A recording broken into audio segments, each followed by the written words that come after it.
The gaunt mother lying on the bed seems to be just sleeping. However, her face is drained of blood, looking unnaturally pale, almost like a mannequin. I rush to the bed, sit down clinging to my mother. "Mom, Mom!" No matter how loudly I call out to her, my mother doesn't even twitch.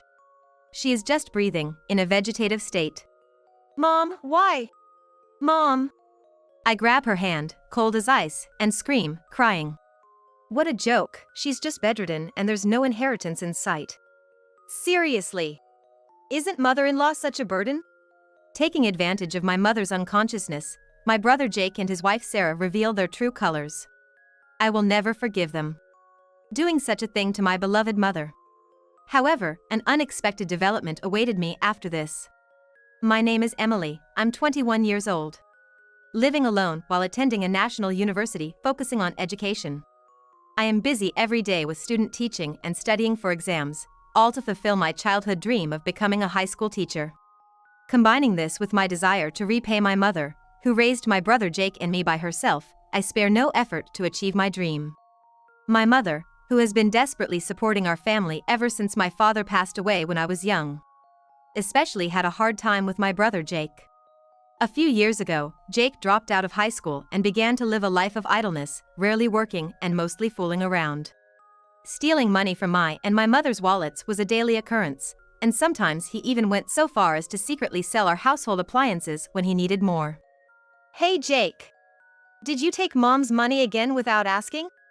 Give it back." "Huh? You got any proof? You're accusing me without any reason. Show me the evidence." Every time something happened, Jake would violently argue back, demanding show me the evidence. And when we couldn't, he would get so violent that we couldn't handle him. However, even when we actually had evidence, my mother and I were too afraid of Jake's violent outbursts to do anything. One day, when I was fed up with Jake's behavior, the phone rang throughout the house, and my mother, who was cooking dinner in the kitchen, frantically picked up the receiver. "Hello?" I could hear my mother's usual cheerful response. At that time, I was a middle school student doing my homework in my room and didn't pay much attention. However, just a few seconds later, something happened. "Oh my!" Followed by, I'm so sorry. My mother continued to apologize. Feeling a sense of unease, I confirmed that the phone call had ended and rushed to my mother's side. "Mom, what happened?" Then, my mother slowly turned around and said with a pale face, "Jake. He got a married woman pregnant." Jake had gotten involved with a married woman he met while out fooling around. That woman was Sarah, who is now Jake's wife. From that point on, hellish days began. Although Sarah's ex-husband demanded alimony, Jake wasn't working, so all the financial responsibilities fell on my mother's shoulders. We were forced to live even more frugally than before. Furthermore, the eyes of our neighbors became even harsher. Rumors spread quickly, and my mother and I were bad-mouthed every day. "That girl, the one in the rumors. Just like her brother, isn't she also a playgirl? Is there something wrong with her mother's parenting? Being a single parent must be really tough." At school, and at work, my mom, were faced with curious eyes every day. Unable to talk back, we just had to endure the behind-the-back talks. Those days were nothing short of hell. Weeks later, my mom and I learned through a lawyer that Sarah and her ex-husband had divorced. But after that, it seemed like my brother had become defiant. He started bringing Sarah home frequently. Moreover, despite being pregnant, Sarah and my brother drank a lot of alcohol and even smoked. "My son, don't you think it's harmful for Sarah since she's pregnant?" My mother always worried like that, but they never listened to her advice. In the end, Sarah had a miscarriage, and the judgment from those around us grew even harsher. I heard their son forced that woman to have an abortion. I heard he was violent, that she miscarried because he hit her in the wrong place. Baseless rumors spread more and more. Even though my mom and I hadn't done anything wrong, I wondered why we had to feel so miserable. In the end, unable to bear the judgment from the neighbors, my mom and I decided to move back to her hometown. But my brother didn't come with us. "I'm gonna marry Sarah. You guys, once I can't squeeze any more money out of you, you're useless to me." Spitting out those words, my brother cut off all ties with us. Honestly, I was nervous that my brother might cause trouble even after we moved, so when we finally got away from him, my mom and I cried tears of joy. From that point on, my relationship with my brother was almost like a complete estrangement. Life in the new place was still tight financially, but my mom and I lived quietly, just the two of us. When I became a high school student, I decided to work right after graduation and submitted my career survey accordingly. Having seen my mom's struggles up close, I wanted to give her an easier life as soon as possible. Of course, without going to college, I wouldn't be able to fulfill my dream of becoming a high school English teacher. But at that time, that seemed like a minor issue to me. I thought my decision to work right away would surely make my mom happy. But when she saw my career survey, she looked serious and said, "Emily, go to college. You've always said you wanted to be an English teacher. I want you to go to college and fulfill your dream. Don't worry about the money, children shouldn't have to worry about that." With those words, she strongly encouraged me. "Mom, thank you." After that, I aimed for a local state university with affordable tuition and studied hard every day. And in the fall, thanks to my efforts, I was able to get into my first choice university. However, the university I got into was far from home, and it took more than an hour one way. It was time-consuming and costly, but we couldn't afford for me to live alone. Above all, I didn't want my mom to be lonely if I left home. Seeing my concern, my mom said, "You know, the time you have to yourself is precious, and you only get it while you're a student, so make sure you use it wisely." Encouraged by her, I've been living in an apartment near the university since I enrolled. I'm deeply grateful to my mom for letting me go to college and even supporting me to live on my own. I'm determined to fulfill my dream as soon as possible and give my mom an easier life. With that strong feeling in my heart, I've been diligently studying every day. Then one day, after the usual university lectures, I came home and saw a missed call from my mom on my phone. "Hello, Mom? I just got home. What's up?" I answered the phone while putting down my bag. "Oh, Emily? I'm sorry to call you out of the blue. There's something I need to talk to you about." Her tone was lower than usual, and I instinctively braced myself. "Yeah. What's up?" After a pause, she slowly said, "I'm going to start living with your brother, with Jake." "What?" I couldn't comprehend what she was saying and fell silent. "Actually, I heard from Jake a little while ago. He's living with Sarah now, in the same state as us. They asked me if I wanted to move in and live with them," she said. "Wait a minute. Mom, you're kidding, right? After all the painful things those two have put us through." I didn't realize it, but I had raised my voice in my emotional state. "It's not that I've forgotten, but Jake says he's sorry. He wants to make amends for what happened back then," she explained. Now, of all times, there's definitely something fishy going on. "Don't worry about me, I'll be fine. Besides, I want to give Jake one more chance to make things right. Sarah actually regretted having a miscarriage with Jake's child and said she's changed her heart. But still, there's no need to live together. If only Jake would just stay out of our lives." Then, with a determined voice, my mother said, "I haven't told Emily this, but the truth is, I've been unwell. Jake happened to see me visiting your uncle's hospital, and he was concerned, so he suggested we live together." "What? Unwell? Going to the hospital?" I had no idea that my mother was in poor health, and I hadn't noticed any changes. Even though we lived apart, we made sure to see each other at least once a month. "Is it a serious illness?" "No. It's probably just my age," she said with a slight chuckle, trying to make light of the situation. I felt so worthless for wanting to repay my mother for everything she's done, yet not noticing any changes in her health. Moreover, even my uncle, a doctor at a university hospital, had kept it from me. They probably thought it would be a burden to me, a student. I was so shocked that I couldn't rely on them, and I couldn't speak. If my mother's health was indeed deteriorating, living alone was indeed worrisome. And once my mother has made up her mind, she won't change it.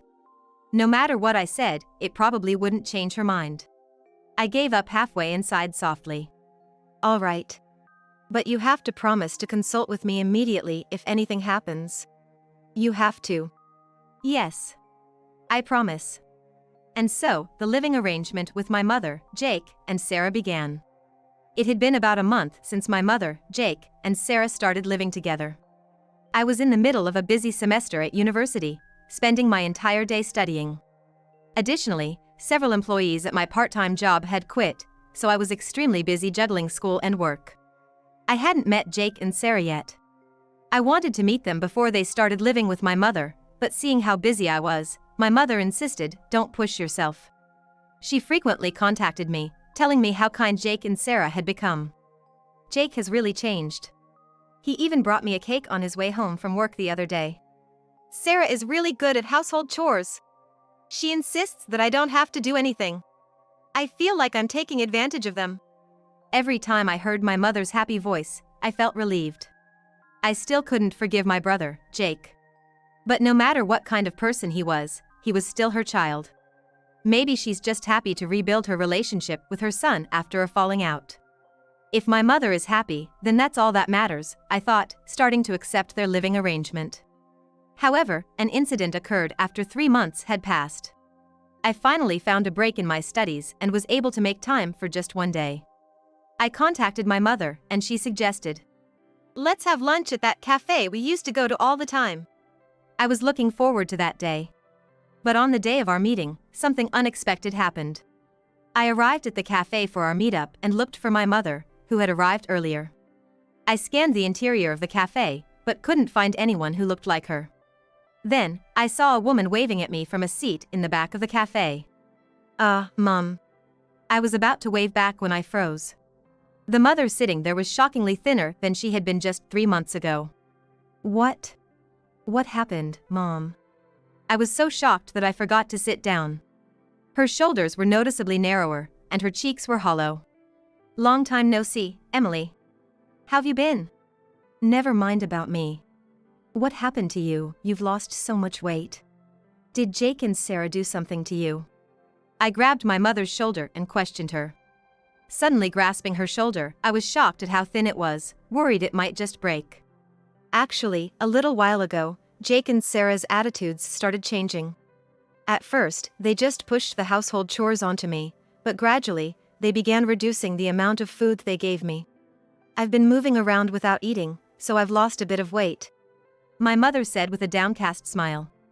Seeing my mother's drastically changed appearance, sadness welled up inside me. But even more than that, anger and hatred towards my brother and his wife surged within me. I couldn't forgive them. Is Jake trying to steal our mom's happiness again? "Mom, let's go see Jake and Sarah right now. I'll talk to them directly. Why don't you come live with me? I'll work more hours, so don't worry about anything." My mother gently placed her index finger on my mouth, stopping my emotional outburst. "Emily, it's okay. I'm all right, so I just need you to wait another week," she said in an unusually calm tone, which made me involuntarily close my mouth. In the end, I couldn't meet with Jake and Sarah that day. Yet, the clear anger towards them inside me did not subside. I returned home alone, and without turning on the light in my room, I collapsed onto my bed and broke down in tears. Why? Why can't I ever be of any help to Mom? Surely my mom is worried about me because I'm a student and can't move as freely as I'd like. But more than anything, I was just furious with myself for being so powerless and not being able to help my mom. Exactly 1 week later, something happened. I returned home from university as usual, and was about to start preparing dinner when I received a call from an unknown number. "Hello. Emily, is that you?" It was my uncle's voice. "Uncle? Is this number? Are you calling from a hospital?" Ignoring my question, my uncle said in a quiet voice. "Stay calm and listen to me. Your mom, she's been in a traffic accident." The moment I heard those words, I felt as if time had stopped. "Mom, in an accident? Uncle, you're kidding, right?" I tried to play it off with a joking tone. But my voice was unmistakably shaking. "Actually, today was your mom's day to go to the hospital. She must have been feeling unwell. She stumbled onto a crosswalk at a red light.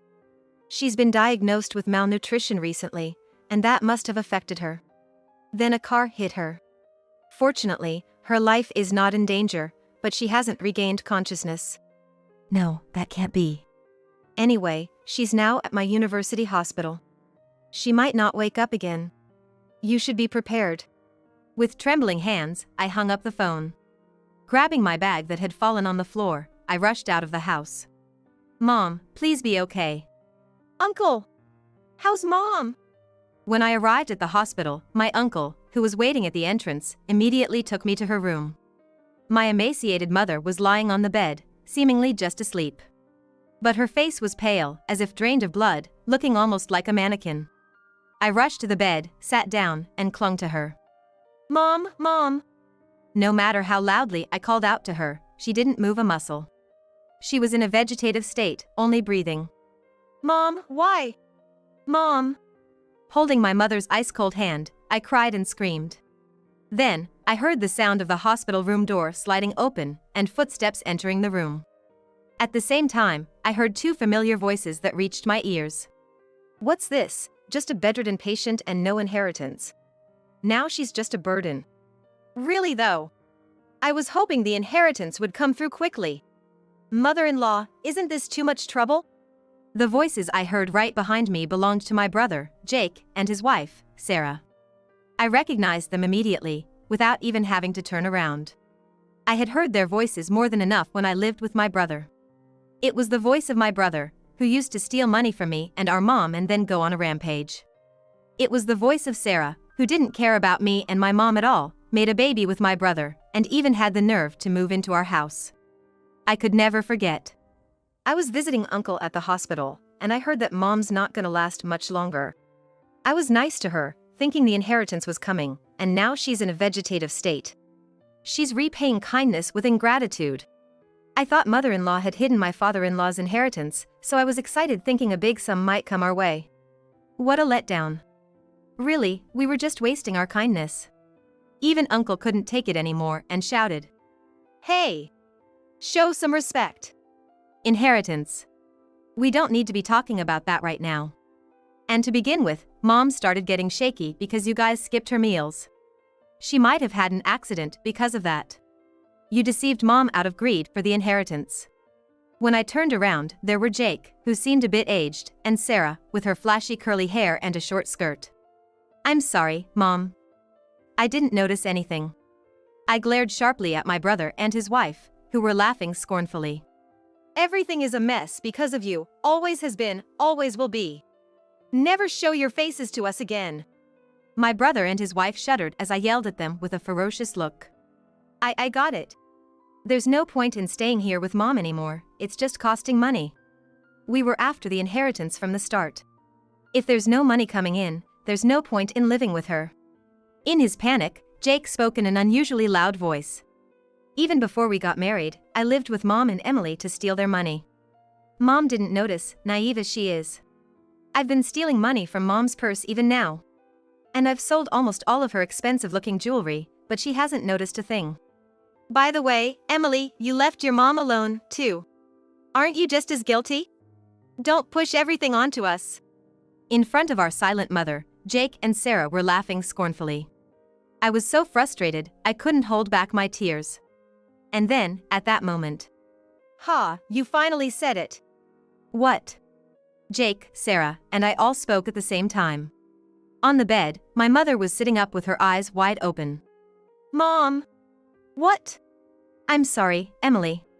You don't have to cry anymore. You did well." My mother smiled energetically and exchanged glances with Uncle. "What do you mean? Mom, weren't you in a car accident and unconscious?" "Actually, this was all a plan that your uncle and I came up with." Then, Uncle, who had been silent until now, spoke up. "Sorry, Emily. About 3 months ago, Jake contacted me after he happened to see Mom going to the hospital. He was asking all sorts of strange questions like, is Mom not gonna last much longer? How much of the inheritance will go to the son? I knew something was up, so I talked to your mom right away." Mom nodded in agreement to Uncle's words. "Right after Jake talked to me, he suggested we live together. I knew right away he was after my inheritance, so I asked your uncle to pretend to be on Jake's side and find out what he was planning." The sudden turn of events left me stunned, my mouth hanging open. While Jake and Sarah were furious, realizing they had been tricked. "Huh. You were in touch with Mom? You tricked me. You guys are the worst. You deceived both me and Jake, didn't you? Cowards." As my brother and his wife turned beet red and screamed their heads off, Mom shouted back. "Who do you think deceived whom here?" Even though Mom had never raised her voice, no matter what mischief my brother got up to in the past. This time she yelled louder than anyone else there. In the past, I turned a blind eye to your wrongdoings because I didn't want to ruin your future when you were young. But I was too lenient. You haven't learned your lesson, coming back here to disrupt mine and Emily's lives again. This time, you will face the consequences. At her icy voice, my brother and his wife turned pale. Punishment? Yes. Just now, you admitted to stealing money from Emily and me, and not just recently. You even bragged about stealing and selling our jewelry. I'm sorry, but I was aware of everything. I recorded our conversation just now. Mom took out a voice recorder she had hidden near the bed. And you two are both unemployed, aren't you? Pretending to go to work, but actually goofing off every day. I heard you racked up a huge debt, betting on receiving a big inheritance from me. But you didn't just steal from Emily and me. Surely, there aren't any other crimes the police should know about, are there? At that, my brother and his wife suddenly started trembling. Please, forgive us. In the end, we didn't get any of Mom's inheritance. We won't come near you or Emily ever again. So please, don't report this to the police. My brother was in a panic, clinging to Mom. His bravado from before was completely gone. From the looks of it, my brother and his wife were involved in other activities they didn't want the police to know about. However, Mom firmly told them. No, I gave you a chance to change your ways once before, and you betrayed that. The price you pay this time will be steep. Mom spoke coldly. Oh, and Jake, remember how you used to demand, show me the evidence, while making a big fuss? Well, this time, I've prepared everything perfectly. I'll be submitting this voice recorder to the proper authorities. Thanks for the advice, it came in handy after all these years. My brother and his wife collapsed to their knees. No way! Ignoring my brother and his wife clinging to her, Mom gave Emily and me a triumphant smile and exchanged eye contact with our uncle. That night, I had dinner with Mom at our uncle's house. Why didn't you tell me about the plan? Now that I had finally calmed down and grasped the situation, I asked Mom and Uncle. My eyes were still swollen from crying so much. I'm sorry for surprising you. But to deceive the enemy, one must first deceive their friends. While it's true that Jake was starving us, I also ate as little as possible to make our act more convincing. I'm quite the actress, aren't I? Mom laughed proudly, looking stronger than ever. But you were really going to the hospital, right? Is your health, your illness okay? Jake said that you didn't have much longer to live. Is that true? As I asked, teary-eyed again, Mom and Uncle looked at each other and burst into laughter. Oh dear, the hospital I was going to was the orthopedic department at the university hospital. I had terrible back pain, and my brother recommended a good doctor there. After about a month of visits, I was completely healed. Jake only saw his sister going into the hospital, so he didn't know which department she was visiting. As for saying she didn't have long to live, we did tell a little white lie. Recently, we've had her come to the hospital for the sake of camouflage and information exchange. Hearing their nonchalant answers, all the tension left my body. Mom wasn't sick. She would be with us for a long time to come. I'm so relieved. I haven't been able to repay you for everything yet, Mom. Relieved, I broke down and started crying again. Today, my tear ducts seemed to be on overdrive. I'm sorry for putting you through this, Emily. But all I want is for you to be happy and healthy. Mom hugged me tenderly as I cried like a child. Later on, Mom and Uncle submitted the voice recorder to the police.